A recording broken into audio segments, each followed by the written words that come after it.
So good garbage is well-sorted materials that are ready for their next lives as new things.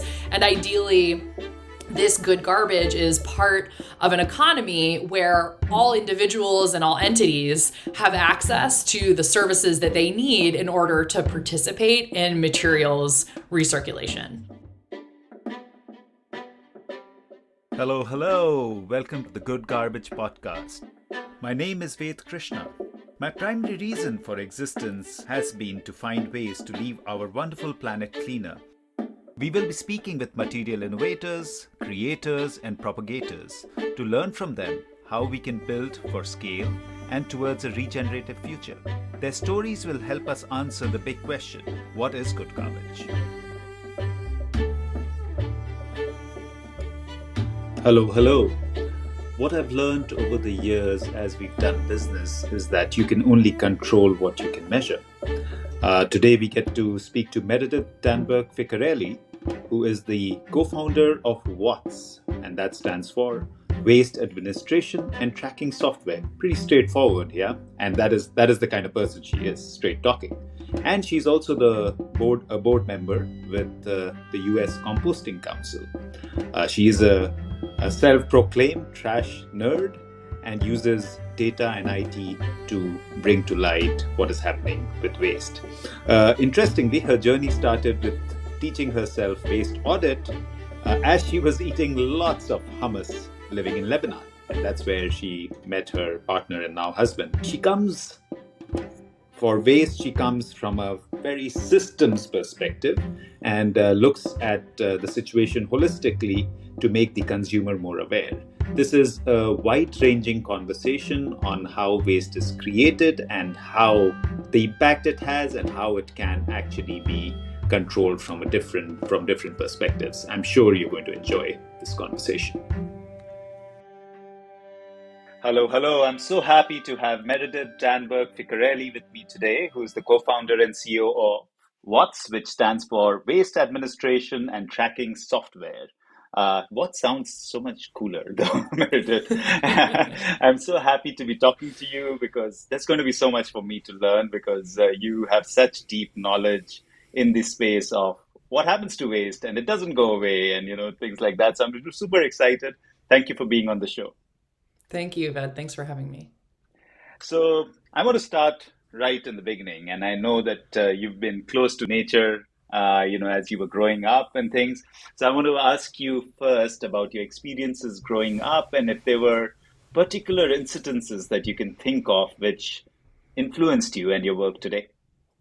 Sure. I'm from the Northeast, the Boston area, and both of my parents are from around, the area as well. My mom was born on Cape Cod, and my dad in the New York area, Brooklyn and Long Island. And in the summertime, we spend a lot of time by the ocean. So I think that's a big part of it for me. We didn't do much camping. I think the first time I went camping, I was in middle school and I was like, wait, you sleep in the woods? Didn't really start hiking until much later in life, but we've always been a recycling family, because outside Boston, we had access to recycling services. So it was just part of culture, part of what I assumed everyone did. And I was incredibly fortunate as kind of a young kid, 8, 9, 10 years old, to get to travel to Mexico. And my eyes were really opened. This doesn't exist everywhere. New systems, new infrastructure. And at the time, obviously, I wasn't thinking about it as infrastructure. I was just thinking about it as how people live their lives in different places. And so I think even from a really early age, I had these different lenses that I could see how the world functioned. I didn't really become obsessed with trash until quite a while later. But my grandfather, always meticulously broke down the cardboard boxes, and we always brought all of our metal cans and deposit bottles to the supermarket to get the, 10 or 5 cent deposit, 5 cents in Massachusetts.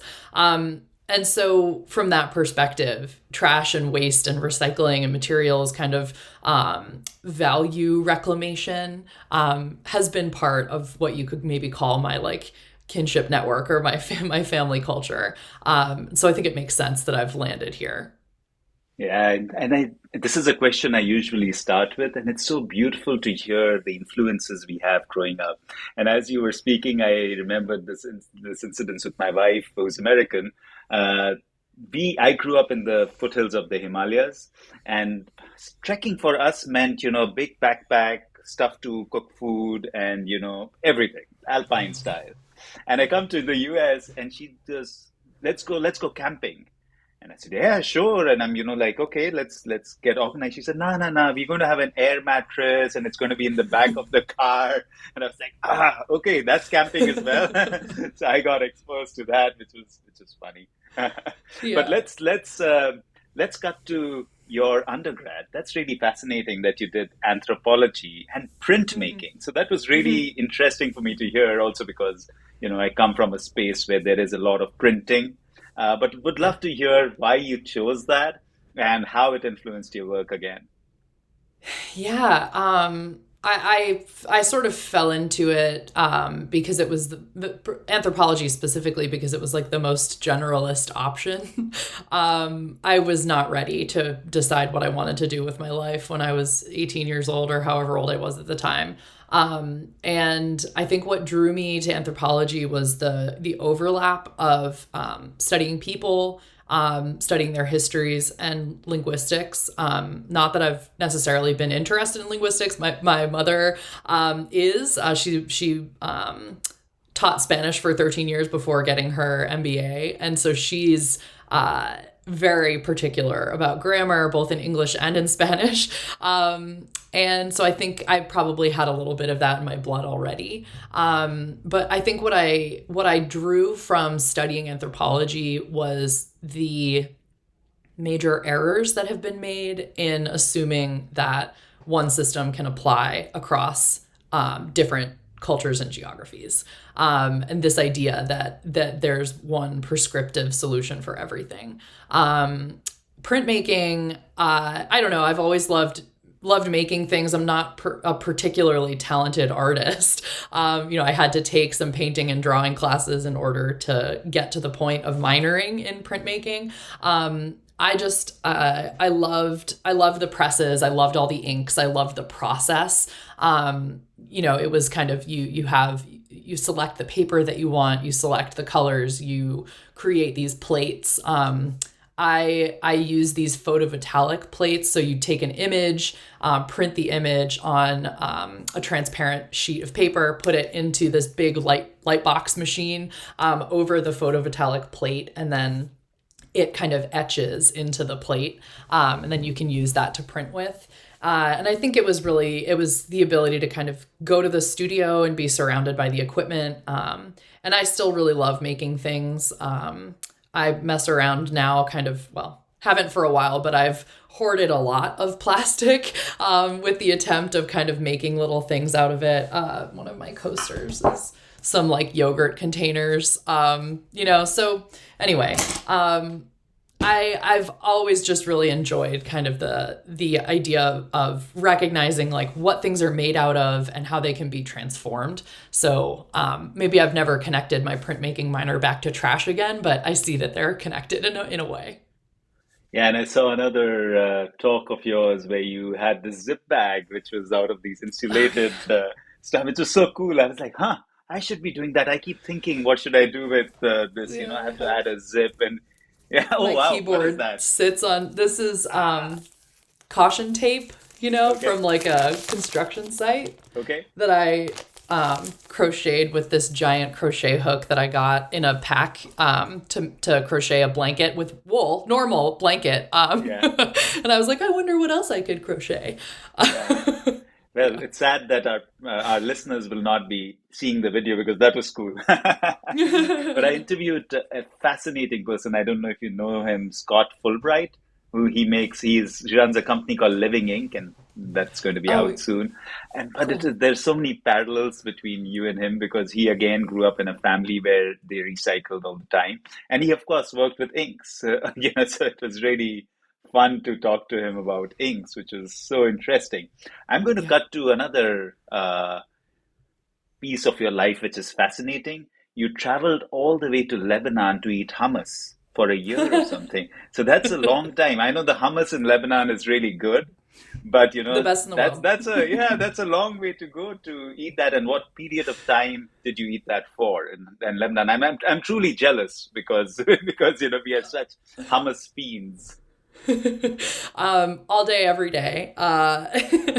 And I got very lucky and found my husband in Lebanon. So now he makes hummus all the time. Lucky me. Yeah, again, very fortunate to have traveled to Beirut this time when I was in grad school. I went to the new school based in New York, and I took a course with Adriana Valdez Young, and that course was kind of this intersection of conflict resolution and spatial planning and design and sustainability. Some of the most interesting people I've ever met were the students in this class. And it was a spring semester course that was tied with a summer trip, essentially, where the students would all volunteer with organizations in Beirut. This was through the graduate program in international affairs through the new school, and there were kind of different kind of geographic destinations for different courses. And this was the only time, the one and only summer that they ever went to Lebanon. So I just got chronologically incredibly lucky. 8 students traveled to, this is the summer of 2011, so it was kind of right when the Arab Spring was happening. And I got placed because of my professor with a nonprofit organization called Suq El Tayyib, which means the good market in Arabic. And they have a farm-to-table restaurant called Taule, which means table. And this is where I found trash. Not necessarily ironically, but it's an organization entirely built on the idea of local food and local food systems, and kind of bringing narratives and experiences to the idea of local producers of traditional foods. The restaurant is a buffet style, and every day a different producer from somewhere else in the country brings, they're mostly women, brings her dishes. And so we worked in the office next door and would always get to go in early before anyone else, before the restaurant opened. And after about a week, they were like, you guys can't be the first ones in anymore. You can only come in after we've closed the lunch service, because we would eat everything. I would totally have joined you. I can totally. Yeah. I've spent a little time in Lebanon, and I know what you're talking about. But go ahead. Yeah, it was just so excellent. And it was also I got to see some of the farms. I got to visit some of these producers. But the reason the whole trash thing happened was the founder of the organization was friends with another local entrepreneur named Ziad Abishakir, who is a mechanical engineer, agricultural engineer. They call him the garbage king of Lebanon, for good reason. He's obsessed with the idea that materials have value, and that value can be retained and reclaimed if we can properly collect, process, and kind of remake items out of materials. He kind of built technology to be able to recycle organic material, specifically for the slaughterhouse, and also for parts of the southern part of the country where infrastructure was destroyed in a war with a neighboring country. And it just kind of sparked this potential, and no one had ever stepped in to be able to actually manage the process of helping the farm-to-table restaurant understand, could we compost? Could we recycle? What does our waste stream actually look like? So that summer, I did some research, taught myself how to do a waste audit, and found that like 95 to 98% by weight of the waste stream in this restaurant was potentially compostable. And not like edible food, these are like scraps, And so the goal was really to get those food scraps composted. We had a successful pilot for the summer. I got so excited about it and had one semester left in New York in my grad program. Came back to New York and just couldn't stop thinking about trash. And that was the beginning of it all, really. I ended up going back to Lebanon for about 15 months. And I co-founded with my husband a nonprofit. He wasn't my husband at the time. He's my husband now. A nonprofit organization called FERN, which stands for Food Establishments Recycling Nutrients. I guess there's a bit of a trend with me having short, single syllable acronyms for incredibly wordy names of companies. And our goal was to help businesses compost and recycle. It sort of transformed or transitioned into a bit more of an advocacy organization where we were hosting monthly dinners at Taule, at that restaurant, to kind of bring together people who were excited about the idea of materials management and recycling. And there was a little less of the actual action going on. There were a lot of other challenges going on at the time, including a refugee crisis. And so, the timing wasn't right for that particular organization, but that's really where it all started. Yeah, actually, I love the names because once you expand them, you know exactly what they are. So, Yeah. so that's a cool thing. But I have to confess something to you. So the language that I grew up with is Hindi, and we don't have a difference between V and W. So we don't hear it. Mm-hmm. And so before I started talking to you, I was going, "What's?" because I have to just do it because I don't hear it. So I could have Yeah. gone with a V, and that would have sounded funny. So that's my confession to you. The Confession funny to your thing, anthropological background. oh, the funny thing about talking linguistics about the word fern is that in Arabic, the same spelling, Fern, is pronounced furun, which means oven in Arabic. And so there was a really interesting tie. People thought it was very intentional that our organization based on composting was called furun or oven because of the heat that's produced during the composting process. And, so many unintentional alignments there. It was fun.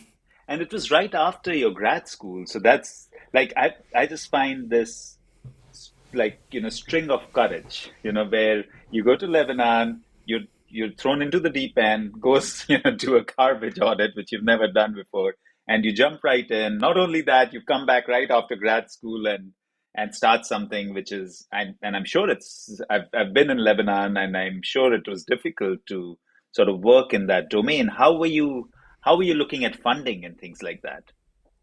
Yeah, we had a $16,800 grant from the Embassy of the United Kingdom, which basically funded the purchase of infrastructure, compost, and recycling. It was really just for recyclables, toters, 64, I believe, gallon bins, and helped us to kind of cover the cost of some of the transit expenses for the first couple months when we were running our pilot. And then these dinners that we hosted were kind of what supported the rest of my time there.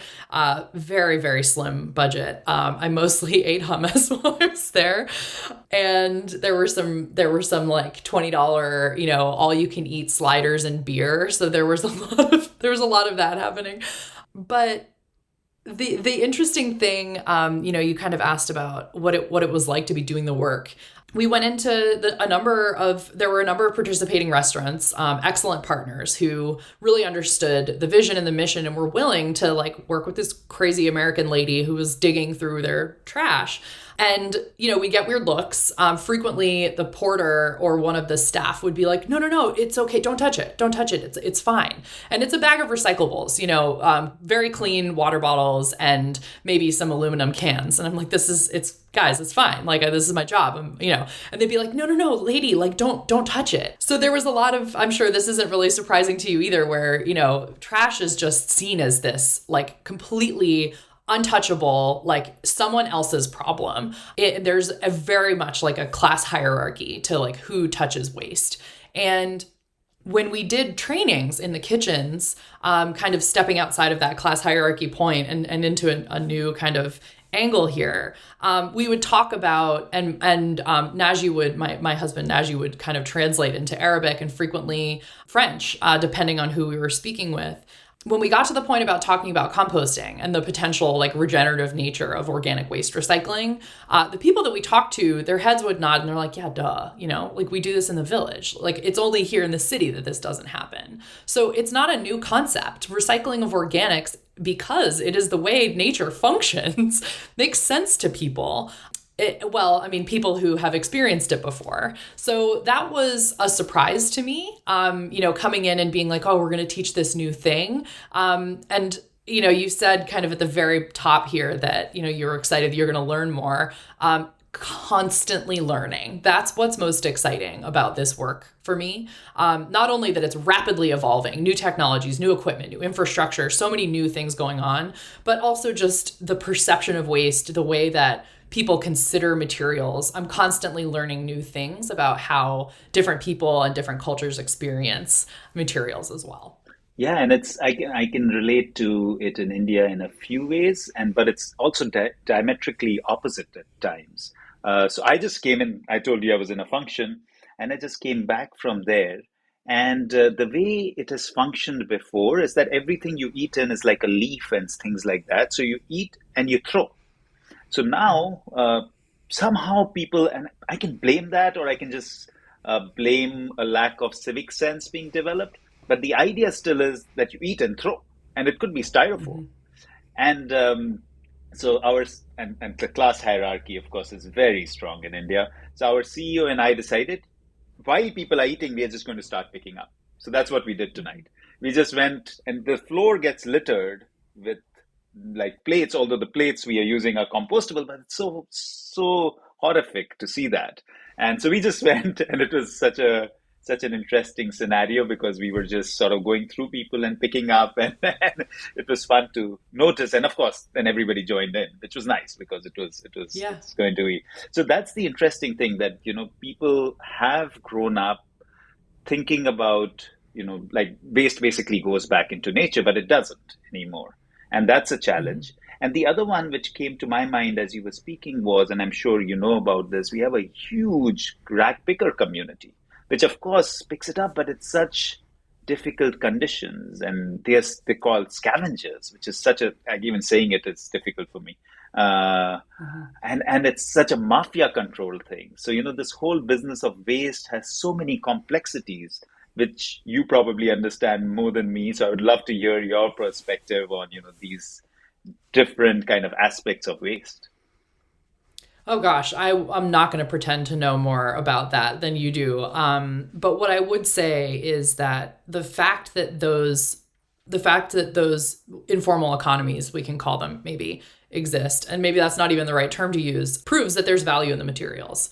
And the story that you told briefly about, people kind of joining in with picking up after themselves, this kind of like collective activity or the potential for collective action is part of where I see value here, and they tie together. The fact that materials have value, and then the fact that like there's a bit of a hop on the bandwagon opportunity, and those are the things that need to be linked, where we need to recognize and build opportunity for materials to retain their value. And then we need to recognize and build opportunity for people to be able to participate in those systems.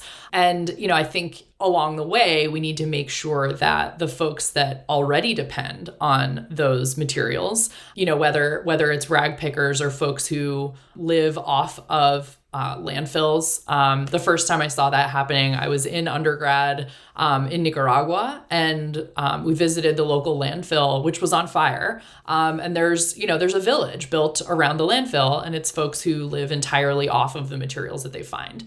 There's so much that needs to change there in terms of access to basic sanitation and education and healthcare. And I see all of these things tied together, and waste is central to them. It's what excites me most about waste in general, is that it touches everything, everyone touches it, and it ties into all of these other opportunities to kind of rising tides lifts all boats kind of thing. There's so much repair and retrofit and rebuild that needs to happen with infrastructure across the world, and I see waste as one mechanism to facilitate and to do that. Yeah, and I totally see your point of it having economic value.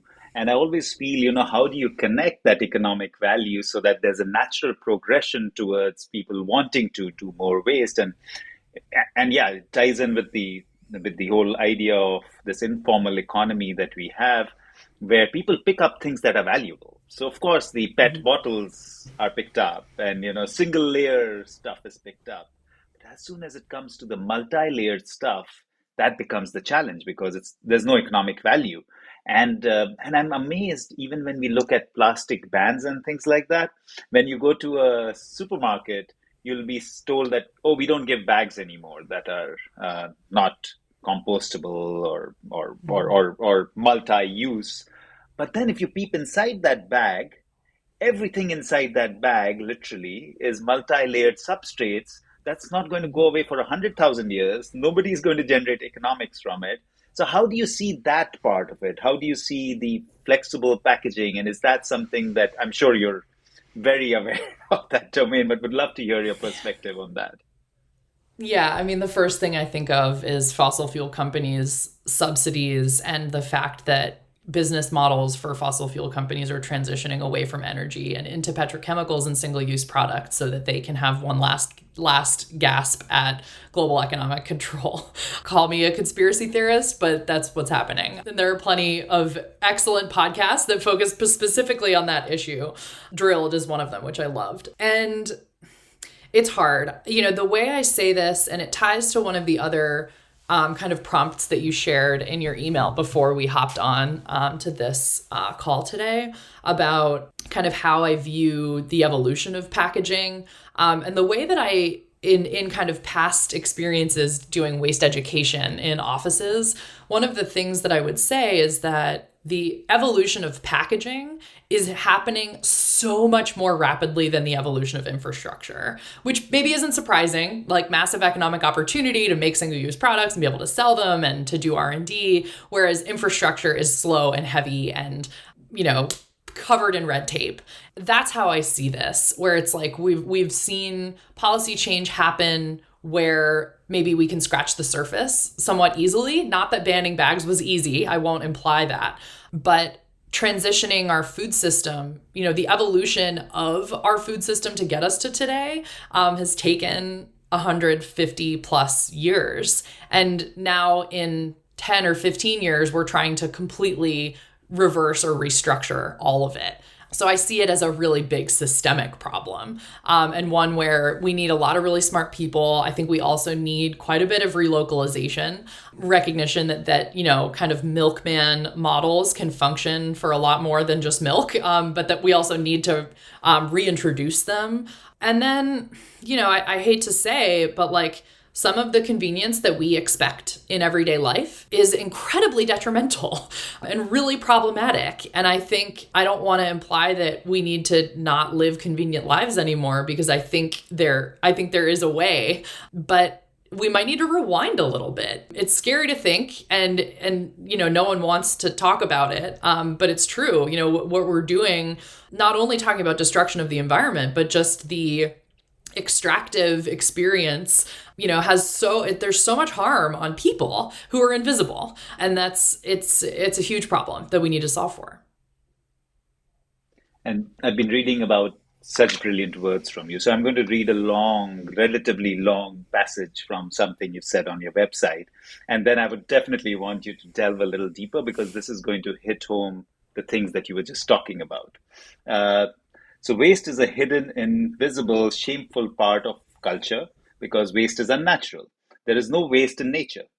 Materials are something humans should be proud of and should value for the labor and resources that went in producing them. It needs to be easier for everyone to participate in respecting that value, so we can push more materials towards recovery and circularity. That's so beautifully put. I couldn't have thought of putting it better. And I would love for you to delve a little more into the different parts of it, because it has a lot of meat in it. So there is a part of the materials that have been created, the conveniences that we are used to, but there's also a part of end of use or regeneration. Mm-hmm. So would love to hear your thoughts on this sort of very meaty description.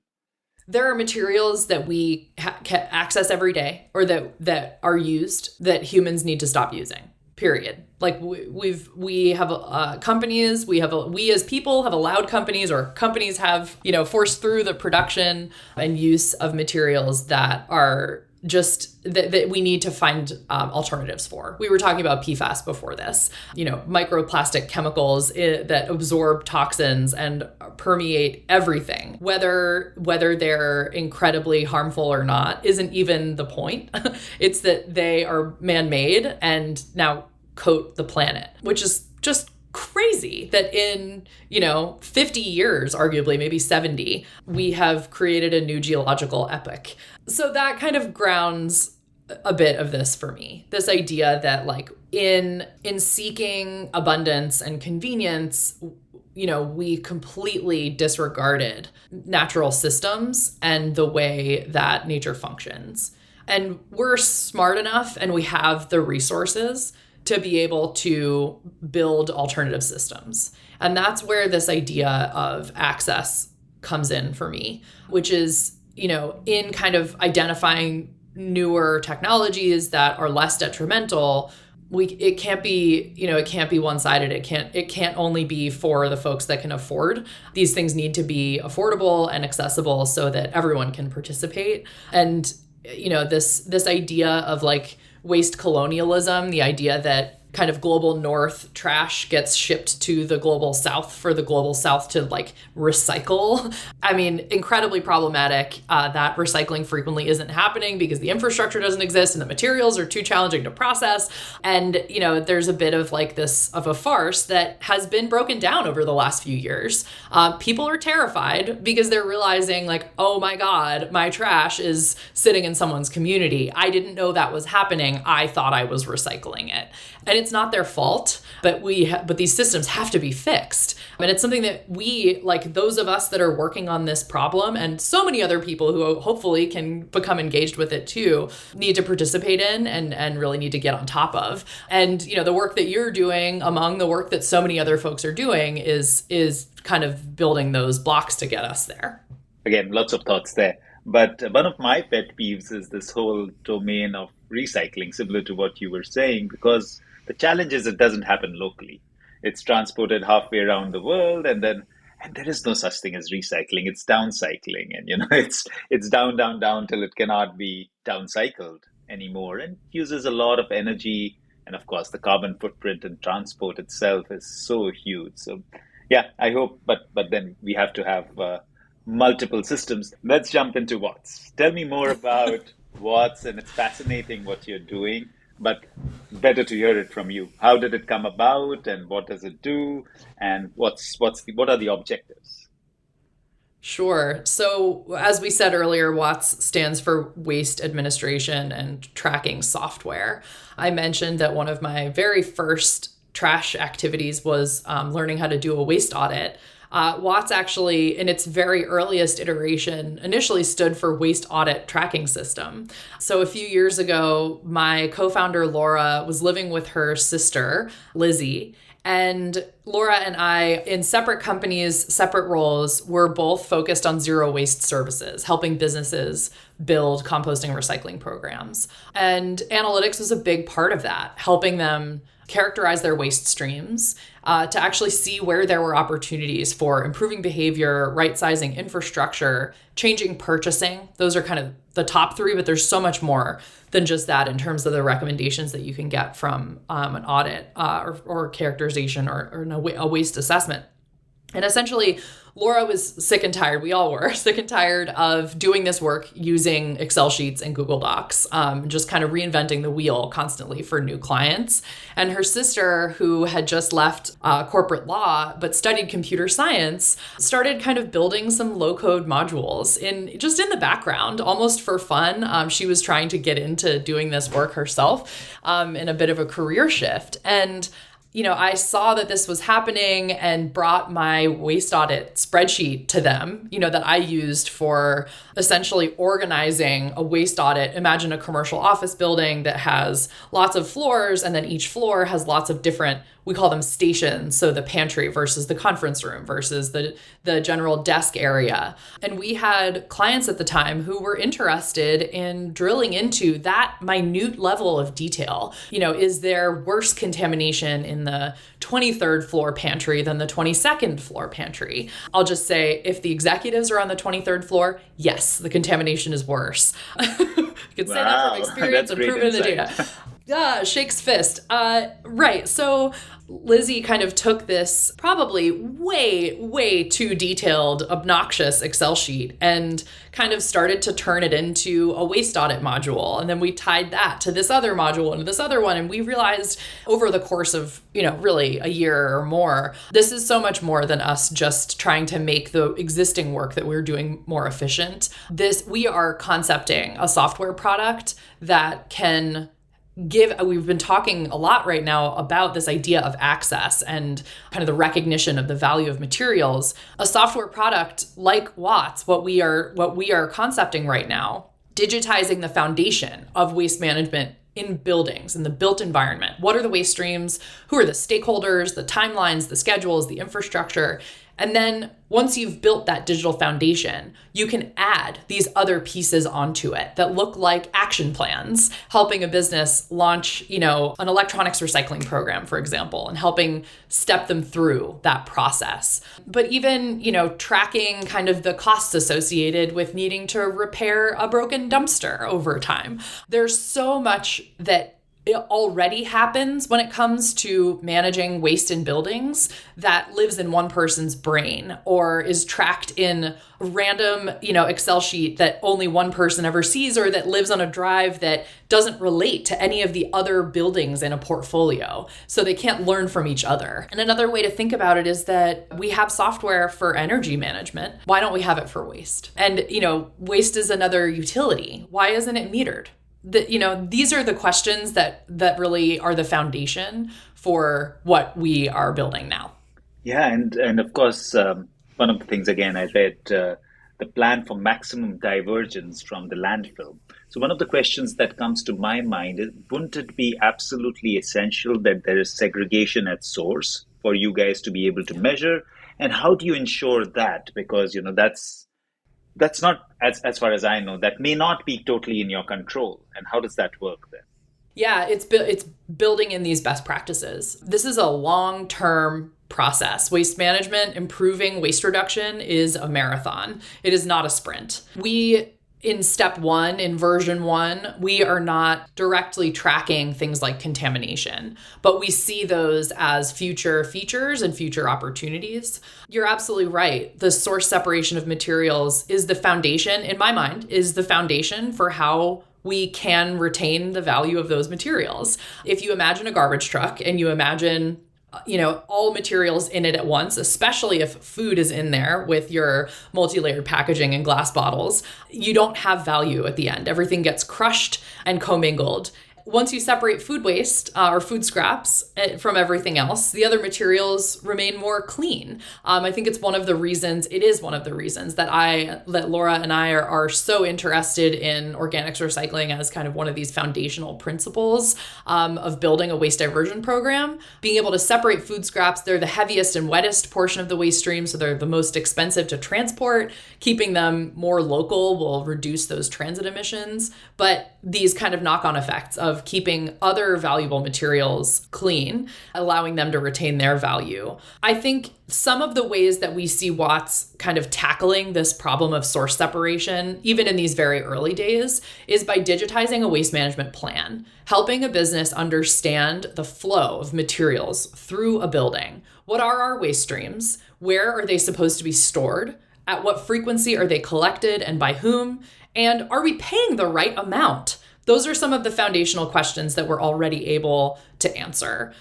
If a building exists in a place where there is access to recycling and maybe composting services, and especially where those services are cheaper than landfill, which is the case in a lot of places, we want to make sure that those businesses are maximizing cost savings by separating materials and diverting them into the recycling and composting streams instead of putting them in landfill. So that's, the pay as you throw kind of model, or, in New York, the save as you throw model. But this idea that landfill or incineration as a destination is more expensive than composting, recycling, or other diversion opportunities. And I'll just lastly say that we'd rather we'd rather all materials be reused. Recycling, in the same way that there are, that we said that, some materials probably just shouldn't be made, or that we need to stop kind of using some things that are incredibly detrimental. We want to continue to chip away at even needing to recycle in the first place. And we want to build systems into buildings where materials can be separated and then can potentially be collected and reused as they are. I couldn't agree more with you. In fact, we were talking about Jocelyn before this, and I was saying to her that, the best packaging is no packaging. So, and the more you can reuse, the more, because everything takes energy. And even when I look at materials that I'm more familiar with, in the end, there is no such thing as an eco-friendly industry. That's a fallacy. We are going to, even if we make materials that are going to get composted, home composted, you're still going to use a lot of energy, water, create some waste from the system, put some sort of noxious gases into the air. So couldn't agree more with you. So in an ideal situation, what would be the number of segregations that you would encourage? Because I'm also told that, two plastics are not the same. Like as consumers, we think plastic. There is no such thing as plastic. It could be BOPP and PET and polystyrene, and, it could be so many things. So in an ideal situation, what would that be for a consumer? For a consumer versus a business, very different questions. This is also a really hard question to answer because I feel like your words can be used against you in certain circumstances. I've seen, I don't remember the name of the film, but there was a film about a zero waste village in Japan where everyone in their homes separate, I think it's into 17 categories. And they use the bokashi method for fermenting food scraps. Just so many cool things going on. It's going to depend on, if we're talking about a consumer environment, if we're talking about, kind of commercial waste, it'll depend on the inputs. Different types of businesses have different needs. And so I think that's part of it. We also see one of the things that WATS is building is this idea of an ecosystem. An ecosystem already exists. You already have businesses that have services from different vendors, and then there are materials that are kind of moved around through this ecosystem. We're building and growing that ecosystem and working to increase the number of connections between businesses and vendors so that, for example, a business can engage with a reusable service container, a reusable takeout container service in their area and have meals that are, lunch, for example, brought in reusables instead of disposables. That's a waste stream, right? And maybe it's a misnomer to even call it a waste stream because it's not waste. Maybe we have to call them something else. But that adds to the number, right? So if you have trash, recycling, compost, then you have reusables, then you have electronic waste, textiles, food donations, shredded paper, that's 8. That's probably a good number for a commercial office building, for example. In my home, don't tell my husband, I have like little squirreled away spots where I store things like silicone, right? Theoretically, infinitely recyclable. I have a little box that has like things that are silicone that have broken. And it's just like my silicone, once the box is full, I'll figure out how to recycle it. So I think this is part of it too. And what I hope is that we can build kind of local economies where people don't have to hoard their materials. They can bring them to a community-based center for repair or for sharing, recycling, drop-offs, that kind of thing. And some of this stuff does exist already, but we need to increase kind of availability of that kind of system. And I'm sure data would help significantly as we learn more. As you generate more empirical data, you can do more. So what has it revealed so far? You've been at it for a bit. So, what has data revealed that you did not know before? Are there things that have been sort of surprises for you? So, or just, what has it told you so far? Yeah, I mean, I think overall, it's really just being able to see, for someone who isn't obsessed with trash, being able to see a chart or a report that helps them see the potential value or really the reason to do something.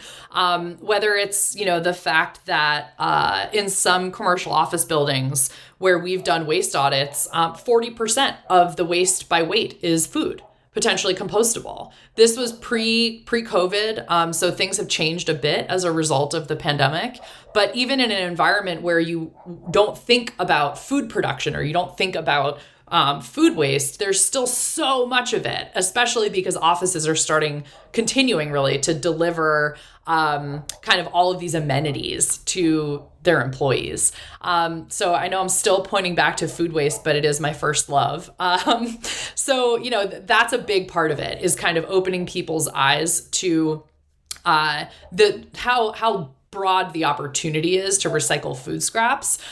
So important. That's probably the number one that I'm always looking for. Whenever I'm looking at any data about waste, I'm probably looking for the data about food scraps first. There's a legislative component here, kind of a regulatory angle too, where it's like you can use the data about waste to be able to understand where there are opportunities to improve legislation, or where maybe legislation is not yet impacting a business in the way that it should. So there are a lot of angles to look at it from. Yeah, and I'm sure the government would be greatly benefited because you would come in with data which is empirical, and that would show how impact is actually happening. So what comes to my mind and leads from there is that something that you mentioned and I've toyed with a lot, that in the end is, do you think that it is possible to generate economic value for the generator of waste, for that building? Because that automatically incentivizes this call to action, that, you could make, $10,000 in a year or something like that, because even that is money coming in. Do you see that happening sometime soon? For sure. Sometime soon. I can't say on what timeline, but it's part of the vision. The first part of the WATS vision is this workflow operations digitization. The second part of the vision is digitizing recommendations, making it easier for businesses to know what they have to do or what they can do to be able to shift the impact of waste management operations. And we see recognizing materials as assets rather than cost centers as a huge part of this vision. We're not really sure what it's going to look like. I think regulation is going to play a part. Availability of infrastructure is going to play a part. In the States, there's a lot of investment happening right now in kind of reshoring recycling infrastructure, but I don't think enough of those facilities have come online yet for it to start to have an impact on kind of everyday recycling, if you will. But that's going to change. One of the easiest ways to think about it is like bales of cardboard, where cardboard recycling, if you look kind of into the 90s, cardboard was stolen from street corners because it could be sold. And, I can't say that's going to happen again tomorrow, but absolutely. Clean, sorted, ideally in some cases, compacted materials, or glass kind of being organized in a way that it can be collected again. I absolutely see there being financial value there. And I think there's also an opportunity to incentivize a bit better. If we think of the bottle bill, this idea that a bottle has kind of a 5-cent value if you return it. I think that those kinds of models could have a huge impact here. There are so many invisible factors that are pushing against this. I mentioned, this idea of kind of the fossil fuel industry transitioning into plastics and petrochemicals, or doubling down, I should say. Not that any of those things are new. So it's a hard road. And it's something that we hear a lot of investors come to us and they're like, well, yeah, but that's not how it is today. So why should I invest in your company? What are you doing right now? We can say plenty about what we're doing right now. And it can be hard to tie this bigger vision in without kind of seeing someone's eyes glaze over and just be like, oh, this person's a stupid idealist. They have no idea how the economy functions. But it's this is the writing on the wall. And if we as people, as humans, really do want to continue to live these lives of abundance in the way that we expect to be able to live them today, these are things we have to do. We have to reclaim the value of the materials that are already in the economy. We would like to take a minute to thank our sponsors. Good Garbage is sponsored by Pakka. a family of brands that produces compostable packaging and works to implement regenerative solutions. Pakka's new project is to bring compostable food serviceware and food carry products to the North American marketplace. Learn more at pakka.com. Now back to the conversation. So I'm going to ask you something from I'm going to take a masterclass from you, from the trash nerd. Going to the trash nerd. So that is very similar to what you were talking about. What we found ourselves doing is that we were providing a lot of food service material to restaurants and takeaway containers, etc., etc. And we felt really good. Like the restaurants are shifting from a styrofoam or a polyethylene based product to something which is more sustainable, and we were really happy. Except when we started looking into their trash, you would find that odd contaminant always. It would be like that cup lined with polyethylene, or it could be a straw, it could be anything. And we knew it's not going to go anywhere but a landfill. And it's going to generate methane in the end. And we were like, darn. So we've been rethinking of this whole system, and we are like, we can't be suppliers. We have to become sustainability partners. Now, the catch there is that what we want to do, and we're working with some airlines right now to provide an end-to-end solution where we say, okay, we're going to look at your entire tray. We're going to change the entire tray into everything into something compostable, including your, little plastic bags on your buns or whatever it is, and then give you a compostable bag for collection. Take it and put a composter there. And what comes out of your site is compost. So that's great in theory. But the challenge is there enough economic value in compost? So, that becomes a challenge. So what I want to pick your brains on is, what do you think of a model like that? Do you think it'll work? Do you think that, what do you think will the challenges be? And then how does one generate value for even compost? Because everybody in the major farming side is still putting NPK and what have you to our soil. So how does that work? Just want to pick the trash nerd's brain on that.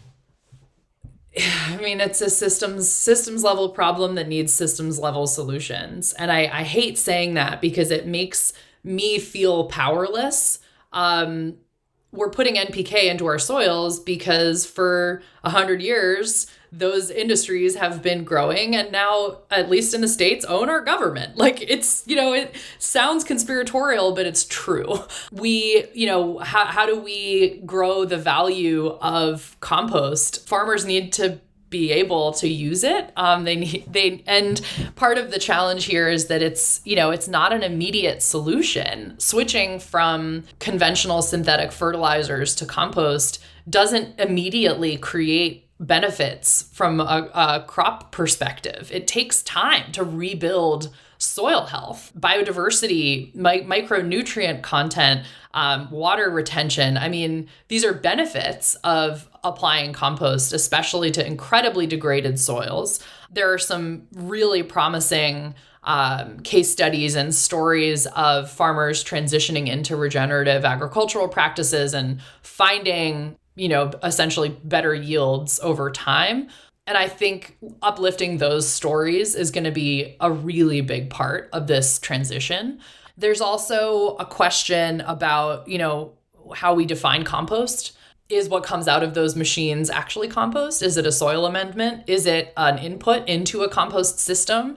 And, these are nitty-gritty questions for trash nerds that, in the same way that you said earlier, like a plastic is a plastic is a plastic. I don't care about the resin identification code and whether it's a 2 or a 7. It's the same deal, to the average consumer. If they know what a composter is, they might not know to ask the question of like, wait, but is what comes out of it actually compost? And so there's so much learning that has to be done here. But to your kind of example of the airplane food tray, and all of the items being certified compostable, I think as we continue to evolve systems to continue to meet our needs. So the needs of convenience or the needs of portability. I think solutions like this make so much sense. And I think it's a question of continuing to build relationships, tying it back into agriculture again. And storytelling and narratives are going to be such an important part of that. But so is support. You can't expect a farmer to take a risk when they're already in an incredibly risky environment, to just like air quotes, do the right thing. They need evidence, and they might need support in order to get there. And I think this like every man for himself expectation that we can all just pull ourselves up by our bootstraps is not the way that humans have evolved to live. And I think we need to think long and hard, not even think, we need to change. We need to change how we're doing things. So if I look at two more things, like there are bioplastics coming in, and that I feel is a challenge on its own, because for a consumer to find that this is a bioplastic and this is a plastic, and then put it into separate recycling streams is again a challenge. And how do you see that? Because I presume that it'll contaminate the plastic if it was mixed with that, and not all the consumers would know, and they would not even. And sometimes it's not like as compostable as it should be. So how do you see that the part of bioplastics, and how do you visualize that?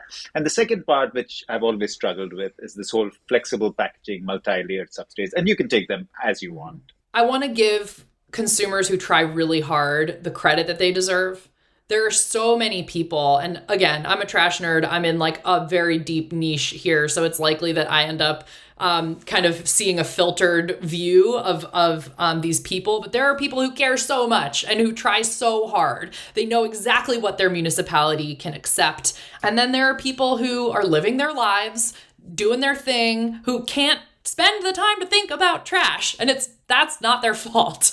And so I think that's kind of the foundation of how I think about this. It's that it can't be up to the consumer. In the same way that solving climate change cannot be up to consumer individual behavior, composting matters, plant-based diets really matter. Like all of these things are really important, but they're not going to solve the majority of the problem. I see these as linked.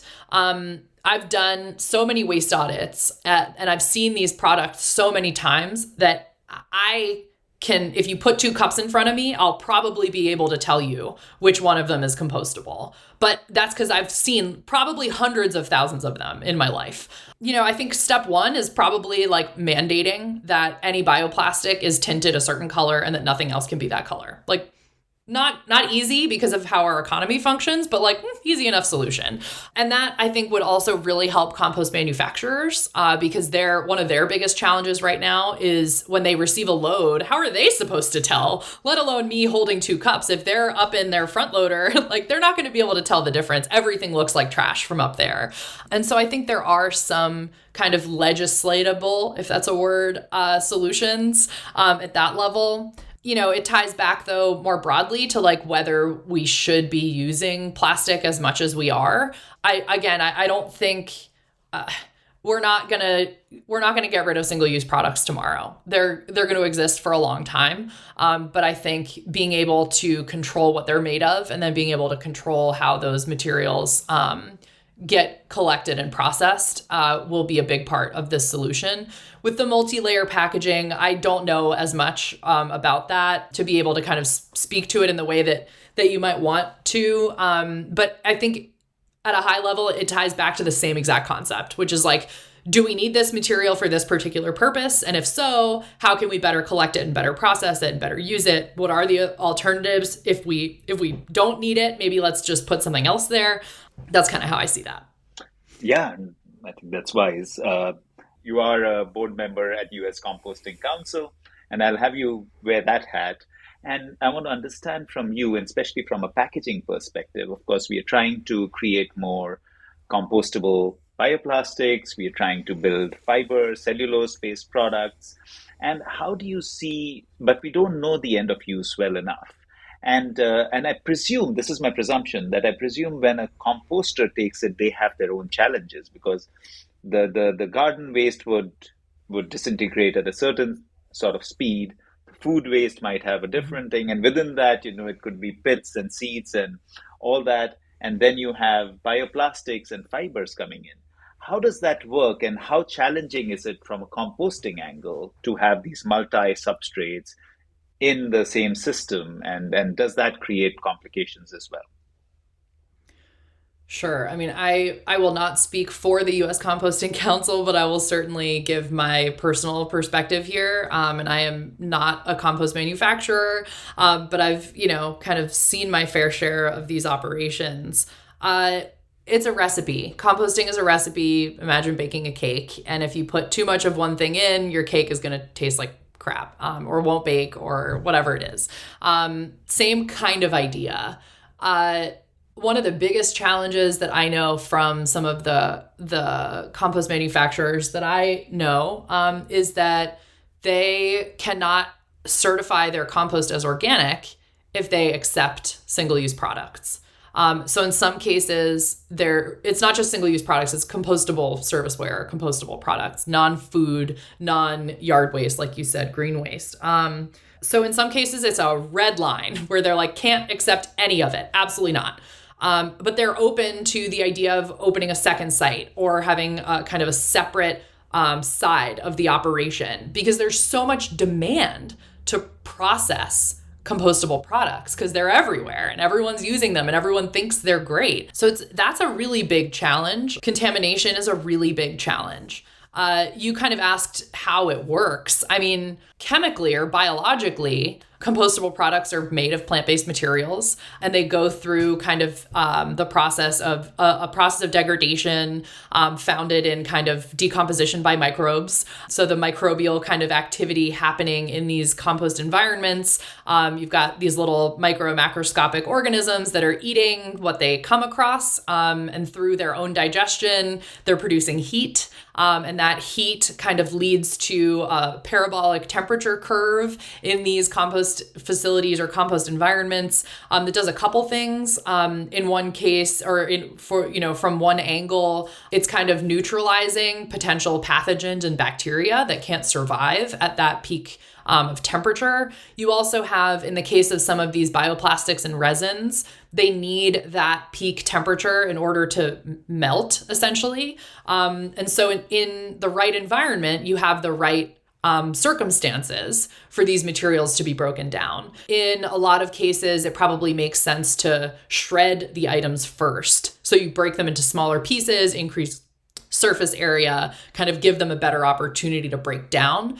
You mentioned kind of pits. What I've seen happen is like a certified compostable fork, for example, even if it's shredded into a few pieces, it's probably just going to go through the system a bunch of times. And that's, it can be challenging because, especially to the untrained eye, you walk past or you see a compost facility and you can see all these forks sticking out. And it's like, that looks to the human eye, where you're looking at these big piles of brown, soil looking stuff. You see forks sticking out, you see bags, and you think trash. And it's not trash if it's a certified compostable product. And so I think there's a mindset shift that has to happen. Maybe we need to continue to have better equipment and infrastructure to make this process easier. And the timelines change too. The amount of time needed, the amount of water, all of these things are kind of dials on that recipe. And compost manufacturers spend a lot of time really trying to dial those in, or really figure out the best environments through a lot of trial and error, learning from each other, doing research, actually being out there with their piles and figuring this stuff out. So one of it is, again, I was talking to Scott Fulbright, and again, so much knowledge on inks and what they do, because he was talking about contamination through inks. So that's something that I want to pick your brains on. Do you think that as a challenge? Because you could put a corrugated box into composting, but if it has a lot of printing on it, how does that act in the compost system? And does that really contaminate it? I've heard a lot of different angles on this. The spectrum maybe on the one hand is like nothing but fully natural materials. You're going to poison your compost. And then on the other end, it basically being like, it all kind of comes out in the wash. Bleached napkins is another example where it's like such a small percentage of the total of what goes into that pile that the potential toxins are distributed. That's kind of a scary thought. For me, it all goes back to this idea that humans need to be stewards and we need to stop using materials, or phase out, I should say, the use of toxins when there are better alternatives. Or even if the better alternatives don't exist yet, we need to make them. We need to figure them out. We need to stop poisoning ourselves and our ecosystems. Because we need to live with them. They need to stay around. I don't think we're all going to move to Mars. Yeah, it's better to save. Who are we to save our planet? It's better to save ourselves here than try to go another place. I think that'll be more difficult. Yeah, and it's like, Earth will be fine. Like the planet doesn't care about us, but it's up to us to try to fix things so that we can stick around. Absolutely, yeah. Earth is going to thrive if we went away, so not just going to be fine. Yeah. It'll be really happy. So yeah, taking it towards sort of a closure, how would you, in an ideal world, looking at it from your lens of trash, what would be an ideal design for packaging? From your perspective, how would you design it? How would you go from a trash backwards? Yeah. Well, going from trash backwards, trash is in a place, right? Places are all different. That's one of the hard things here. We have globalized supply chains, but local problems. And so this is a very hard answer to give, but the truth is it might be different depending on where the trash ends up. The better alternative is going to be different based on, the humidity level in the place, the available infrastructure, how materials are moved. And so I think that's really how I see this. It's going to be a hard problem to solve, especially because ideally over the next decade or so, we're going to see more infrastructure coming online. It's going to be hard to know what packaging is needed if we don't know what the infrastructure is going to be that's going to help to process that packaging. I am hopeful for extended producer responsibility rules and regulations, and I think that is what we need to look to. Recognizing that the producer who's making things needs to then also be responsible for making sure those things are recovered and ideally recycled. And that ties them directly to that processing infrastructure. So that's how I think about that problem. And if you look at the work that you're doing at WATS, and if you have to take a time perspective for the future, whatever you prefer, 5 years, 10 years, how do you see WATS growing and impacting and creating the wonderful kind of work that you're doing? How do you see scaling impact? Every business generates waste, and most businesses don't know what their waste looks like. They don't know if what they're paying is what they should be paying. And they probably don't know or don't have time to even think about where there are opportunities to save money and kind of reduce that impact. We're building a product that can be used by any business entity.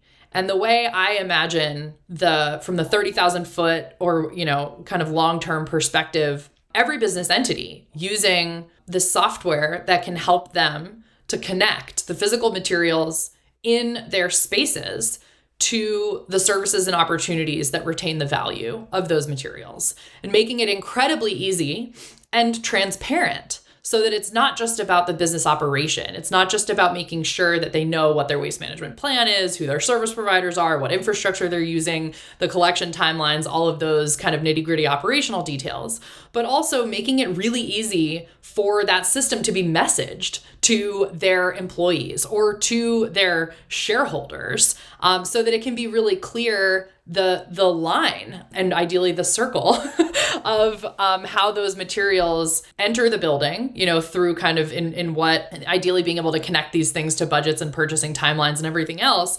recognizing that all materials generally travel through a building at some point. And that's kind of where they turn from being a product into waste. And we see WATS as a part of a supply chain solution where instead of the investment happening at the recycling facility, or maybe in addition, I should say, to investment happening at the recycling facility, we're also recognizing that buildings play a part in the supply chain and that kind of their operations need to participate in the process. And we see ourselves digitizing that piece. And I presume because it's a software and it's a digital piece, you don't have to remain local in terms of the US or a certain area. I guess you can grow global and hopefully get all that data from different places in order to be able to conceptualize even frameworks for making policy, et cetera, et cetera. And each government can be benefited from that. Is that how you see it? That's right. Yeah. We are starting in the States because it's where we are. But yeah, I mean, I think it's a model that's applicable, and municipalities are absolutely, if you will, on our roadmap. Waste rules are incredibly complicated for businesses that have multiple locations across different geographies because the rules change based on the infrastructure in different places. And that just makes it super hard to comply and to educate employees and to know, which services they need and what items to procure, and being able to organize all of this in kind of a centralized place will absolutely, of course, I'm biased, but will absolutely help as part of the solution. Super. So, of course, this is a question that I have to ask. And in your case, I'm really curious what you're going to say. So, because you're so well versed with this domain. So, what does good garbage mean for you? I thought a lot about this, and I'm sure I'm not different from any of your other guests in saying that good garbage is not garbage at all. The first thing that I thought of when I knew that you were going to ask this question was, I wonder what one of my favorite garbage badasses, Robin Nagel, would have to say. And I was like, well, she'd probably reference the etymology of the word garbage from her garbage encyclopedia brain. So I did that. I looked it up. And in the 1500s, garbage meant the waste parts of an animal or the waste parts of a plant. And in some cases, those were used for food. And it really aligns with how I'd want to answer this question, which is like, when I talk about waste, I try to use the word materials as much as possible because it's what waste is made up of. And if humans can become better stewards of materials and do our part to separate them and keep them clean, they aren't garbage or they aren't waste at all. So good garbage is well-sorted materials that are ready for their next lives as new things. And ideally, this good garbage is part of an economy where all individuals and all entities have access to the services that they need in order to participate in materials recirculation. That's well put. Yeah, but it's interesting for me, Meredith, that it's never the same answer. It's always something different, and there's so much to learn from that. Everybody comes with their own nuances, and it's so wonderful to have that. And so I just want to thank you for your energy, your positivity, your light. And I know that we all as humanity need more and more people like yourself to do the work that you're doing. Thank you for what you're doing. Thank you for agreeing to spend this time with us and be on the show. I'm sure lots of people are going to love hearing from you and all the work that you're doing. Thank you again for being here. Thank you. Thank you so much for having me. And we need more yous as well. Thank you for listening to the Good Garbage podcast. Follow us on social media to never miss an episode. Links are in the description below. I'm your host, Ved Krishna. See you next time.